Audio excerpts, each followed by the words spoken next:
Good morning. భయపడుతున్నట్టు లేదు లేదు, ఏరో falcons ఏవియేషన్లో అంటే చిల్తో పాటు స్టడీ కూడా ఉంటుంది. మీరు ఓన్లీ భయంగా ఉన్నారు. అది మొత్తం ఆల్రౌండర్. ఒక పక్కన ఫన్ ఉంటుంది, ఫన్ ఉండే టైంలో ఫన్, స్టడీ టైంలో పక్కా స్టడీ ఉండాలి, లేదంటే అవుట్ మనం. మీకు ఇష్టమైన డ్రీమ్ ఏంటి ఇప్పుడు ఏవియేషన్? నాకు ఇష్టం అనేది ఏం లేదు, అన్నీ చేయాలి, అన్నీ నేర్చుకోవాలి, ఒక్కటే దాని మీద ఉండడం అనేది నాకు లేదు. నేనైతే టికెటింగ్ అని నేను అనుకుంటున్నాను, బట్ అన్నిటిపైన నేను కాన్సన్ట్రేట్ చేద్దాము అని అనుకుంటున్నాను. ప్రకాష్ సార్ తెలుసా? ప్రకాష్ సార్ తెలుసు. అదే కదా సబ్జెక్ట్ చెప్తారు. హౌస్ ప్రకాష్ సార్ భయపడతారంట కదా మీరు ప్రకాష్ సార్? అంటే సార్ కూడా ఫన్ చేసే టైంలో ఫన్నీగానే ఉంటాడు, స్ట్రిక్ట్ ఉండే టైంలో is very strict.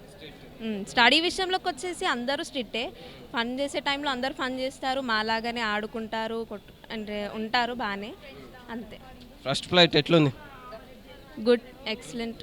Ready for party, ready for chill, మొత్తం టోటల్ ధమాకా ఈరోజు మొత్తం అంతే చేసేస్తాం. ఖచ్చితంగా. దిలీప్ సార్ భయపడతారా? లేదు, అంటే భయం అంటే కొన్ని విషయాలలో బాగా చాలా స్ట్రిక్ట్గా ఉంటారు సార్, కానీ చాలా వరకు అయితే ఫన్గానే ఉంటారు. స్టడీ విషయం దగ్గరకు వచ్చామనుకో, మనం ఆన్ టైమ్గా అన్ని పనులు చేసేయాలి. అది ఒకవేళ లేదనుకో, he'll show his anger. Dileep సార్లో ఇన్స్పిరేషనల్ ఏమనిపిస్తుంది మీకు? Is allrounder, he can do everything in aviation కానీ బయట కానీ, he can do everything. So I think is very intelligent. Ready for battle.